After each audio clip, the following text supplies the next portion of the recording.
नमस्कार दोस्तों, मैं अर्चना सावंत आप सबका स्वागत करती हूं आपके अपने चैनल भिवानी की आवाज़ पर। हरियाणा के राज्य चुनाव आयुक्त श्री धनपत सिंह ने चुनाव पर्यवेक्षकों को निर्देश दिए हैं कि वे राज्य में पंचायती राज संस्थाओं के सामान्य चुनाव निष्पक्ष, शांतिपूर्वक और पारदर्शी ढंग से संपन्न करवाने के लिए पूरी जिम्मेदारी के साथ कार्य करें और चुनाव से 2 दिन पहले 28 अक्टूबर सुबह 10 बजे तक अपनी ड्यूटी पर उपस्थित हों।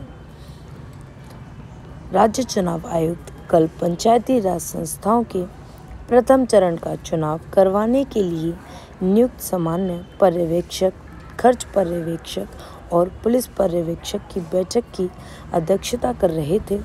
इस बैठक में सचिव राज्य चुनाव आयोग डॉक्टर इंद्रजीत भी मौजूद रहे।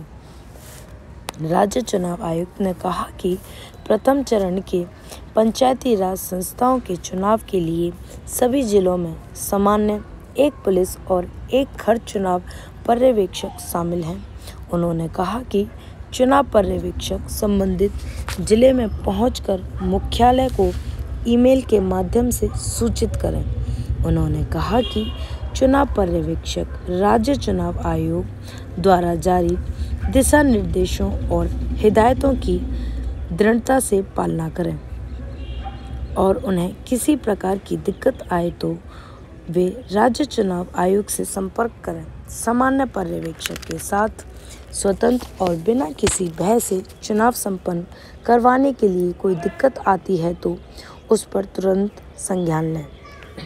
उन्होंने कहा कि पहले चरण में भिवानी, झज्जर, जींद, कैथल, महेंद्रगढ़, नूंह, पंचकुला, पानीपत और यमुनानगर में जिला परिषद और पंचायत समिति का चुनाव 30 अक्टूबर और पंच सरपंच का चुनाव 2 नवंबर को संपन्न करवाया जाएगा।